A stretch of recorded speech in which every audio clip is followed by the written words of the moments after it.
খবর শুনছেন আপনাদের বিশ্বস্ত বেঙ্গল 24 চ্যানেল থেকে। প্রতিদিনের বাছাই করা 7টি তাজা খবর পেতে চ্যানেলটিকে এখনই সাবস্ক্রাইব করুন। বিস্তারিত খবরে যাওয়ার আগে বিশেষ বিশেষ সংবাদগুলি এক নজরে। প্রভাবশালী প্রধানমন্ত্রীর জন্যই শুধু রাস্তা পরিষ্কার, বাকিদের জন্য নয়। ভৎসনা হাইকোর্টের ভোটে জিতলেও দেখা নেই বহরমপুরের সাংসদের। ইউসুফের উদ্দেশ্যে বিশেষ বার্তা হুমায়ুনের। প্রথমে সম্মতি জানিয়েও এসসিও সম্মেলনে আচমকাই মত পরিবর্তন মোদির। চীনের সাথে ফের বাড়বে দূরত্ব।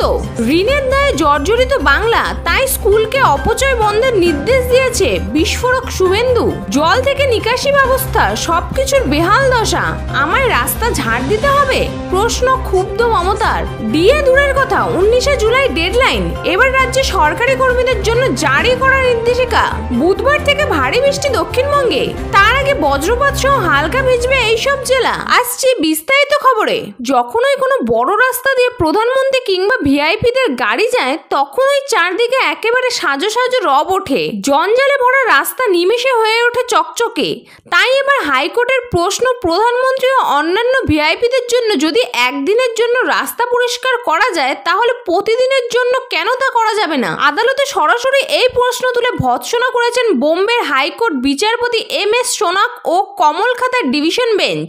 পরিষ্কার পরিচ্ছন্ন রাস্তায় নিরাপদে হাঁটা জায়গা প্রত্যেক মানুষের মৌলিক অধিকার। তাই এই বিষয়ে রাজ্য এবং প্রশাসনকে আরো বেশি দায়িত্বশীল হতে হবে।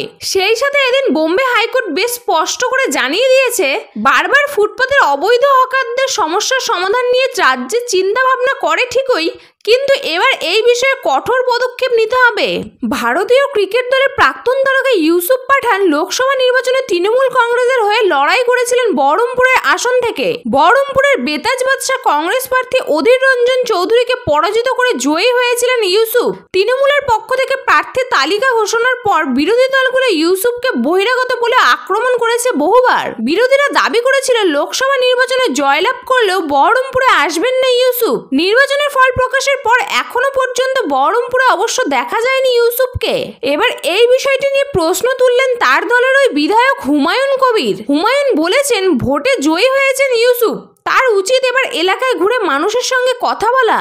আগামী 3 থেকে 4 জুলাই আস্তানায় অনুষ্ঠিত হতে চলা সাংহাই কোঅপারেশন অর্গানাইজেশনের শীর্ষ সম্মেলনে যোগ দেবেন না প্রধানমন্ত্রী নরেন্দ্র মোদী। টানা তৃতীয়বারের মতো প্রধানমন্ত্রী হওয়ার পর সাংসদের প্রথম অধিবেশনে যোগদানে শীর্ষ সম্মেলনে অনুপস্থিত থাকার একটি বড় কারণ হিসেবে উঠে এলেও অনেকেই মনে করছেন আসল কারণ কিন্তু চীনের সঙ্গে উত্তেজনা। বিষয়টির সাথে জ্ঞাত ব্যক্তিরা বলেছেন যে প্রধানমন্ত্রী মোদী আগেই নিশ্চিন্ত করেছিলেন যে তিনি আস্তানা এসসিও সম্মেলনে যোগ দেবেন। তবে এখন তিনি বিদেশ মন্ত্রী এস জয়শঙ্করকে ভারতের প্রতিনিধিত্ব করতে পাঠাতে পারেন। মূলত রাশিয়া, চীন ও ইরানের নেতাদের পাশাপাশি আয়োজক কাজাখস্তান এবং মধ্য এশিয়ার অন্যান্য নেতৃবৃন্দের সাথে দেখা করার আশা নিয়ে শীর্ষ সম্মেলনে যোগ দিতে সম্মত হয়েছিলেন মোদী। বিদ্যুতের অপচয় রুখতে তৎপর রাজ্যের মুখ্যমন্ত্রী।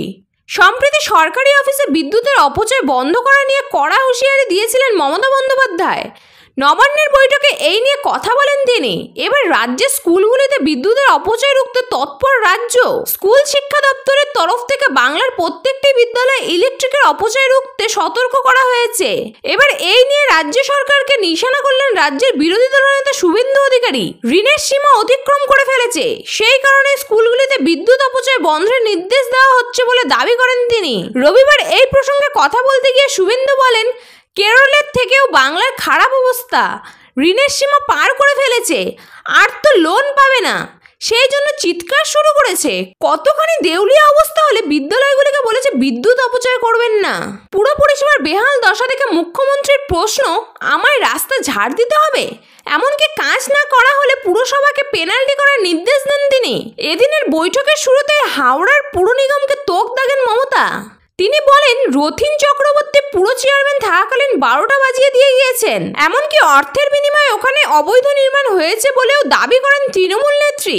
আজকের বৈঠকে জল থেকে শুরু করে বর্জ্য নিকাশি ব্যবস্থা সবকিছু নিয়েই সরব হন মুখ্যমন্ত্রী। হাওড়া পুরসভার পর বিধাননগরেও সুজিত বসুকে নিশানা করেন তিনি। মিউনিসিপ্যালিটিতে যেভাবে কর্মী নিয়োগ হচ্ছে তা নিয়ে সরব হন মুখ্যমন্ত্রী। মমতা বলেন, পুরসভাগুলো জঘন্য পারফরমেন্স। কেন তৈরি হয়েছিল জানি না, সবাই আলাদা পুরসভা করে দেওয়ার কথা বলে। জনতা যদি পরিষেবাই না পায় তাহলে লাভটা কি? ভোট মিটতেই সরকারের কড়াকড়ি শুরু।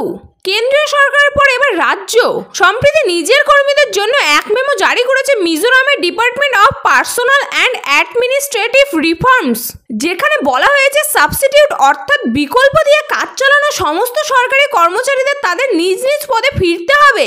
ডেডলাইনও বেঁধে দিয়েছে সরকার। বলা হয়েছে আগামী 19শে জুলাইয়ের মধ্যে এই নির্দেশ কার্যকর করতে হবে। সেই রাজ্যের সমস্ত রেগুলার কর্মচারী, কো টার্মিনাস কর্মচারী, পার্ট টাইম কর্মচারী, ক্যাজুয়াল কর্মচারী, বিশেষ কাজের দায়িত্বপ্রাপ্ত কর্মচারী, চুক্তিভিত্তিক কর্মচারীর পাশাপাশি অস্থায়ী কর্মচারীদেরও 19শে জুলাইয়ের মধ্যে নিয়ম মানার কথা বলা হয়েছে। সব দপ্তর এবং বিভাগকে 45 দিনের মধ্যে এই সংক্রান্ত কমপ্লেন্স রিপোর্ট জমা দেওয়ার নির্দেশও সামনে এসেছে। দক্ষিণবঙ্গে বর্ষা ঢুকলেও তা দেখে বোঝার উপায় নেই। কোথাও কোথাও হালকা মাঝারি বৃষ্টি হচ্ছে দক্ষিণের জেলাগুলিতে, তবে তাতে তাপমাত্রার কোনো পরিবর্তন হয়নি। উল্টে ভ্যাপসা গুমোট গরমে অস্থির দশা। কবে ঝমঝমিয়ে বৃষ্টি হবে সেই আশা এখন চাতকের দশা সকলের। তবে এরই মাঝে সুখবর শোনালো আবহাওয়া দপ্তর। আবহাওয়া অফিসের পূর্বাভাস এবার মৌসুমী বায়ু গতি পেয়েছে, যার জেরে চলতি সপ্তাহে দক্ষিণবঙ্গে বর্ষার দাপটের সম্ভাবনা। আবহাওয়া দপ্তরের পূর্বাভাস অনুযায়ী আজ হালকা থেকে মাঝারি বৃষ্টি হতে পারে হাওড়া, হুগলি, কলকাতা, উত্তর 24 পরগনা, দক্ষিণ 24 পরগনা, পূর্ব মেদিনীপুর, পশ্চিম মেদিনীপুর, ঝাড়গ্রাম, পুরুলিয়া, বাঁকুড়া, পূর্ব বর্ধমান, পশ্চিম বর্ধমান, বীরভূম, মুর্শিদাবাদ এবং নদিয়ায়। যদিও খুব সামান্যই বৃষ্টি হবে। সংবাদ শেষ হলো। এই ধরনের তাজা সংবাদের সাথে আপডেট থাকতে চ্যানেলটিকে সাবস্ক্রাইব করে বেল আইকনটি অবশ্যই ক্লিক করুন।